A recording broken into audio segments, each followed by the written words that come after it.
Hormuz జలసంధిని Iran దిగ్బంధిస్తే, ఇరాన్ని America దిగ్బంధిస్తే, ఆ మధ్యలో ధైర్యంగా నడుస్తున్నటువంటి 3 దేశాల షిప్పులు. ఒకటి రష్యా. ఏ రష్యా ఆయిల్ షిప్‌ని గాని, రష్యాకి సంబంధించినటువంటి ఆహార షిప్పుల్ని గాని ధ్వంసం చెయ్యట్లేదు అమెరికా. ఎందుకంటే డైరెక్ట్‌గా రష్యాతో యుద్ధమైనట్టు అవుతదని.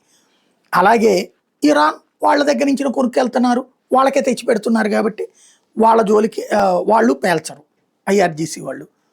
అదే సందర్భంలో చైనా ఆయిల్ అయితే తీసుకెళ్తున్నట్టు చూపించట్లేదు. మిగతాయన్నీ కూడా తీసుకొస్తుంది. తమ దేశం ఆయుధాలు తెచ్చి ఇరాన్‌కి ఇస్తుంది. అదే నిన్న బెయిల్ చేసింది. చైనాకి సంబంధించి ఆయిల్ నిక్షేపాలైతే దర్జాగా తరలి వెళ్తున్నాయి. వాళ్ళ దాన్ని అడ్డుకోవట్లేదు. ఇరాన్ ఏమో వాళ్ళే పంపిస్తున్నారు కాబట్టి అడ్డుకోదు. అమెరికానేమో చైనాతో గొడవ ఎందుకని అడ్డుకోదు. మూడవది భారతదేశం. ఇరుపక్షాలతో స్నేహం మెయింటైన్ చేయడం వల్ల మనది. దాదాపుగా 15 షిప్స్ ఇప్పుడు హార్ముజ్ జలసంధి దాటి వస్తున్నాయి. అందులో 5 ఆయిల్ షిప్లు, 1 ఎల్‌పీజీ షిప్. మిగతావి సరుకుల షిప్లు వస్తున్నాయి. మన వాటికి అడ్డుపడట్లేదు.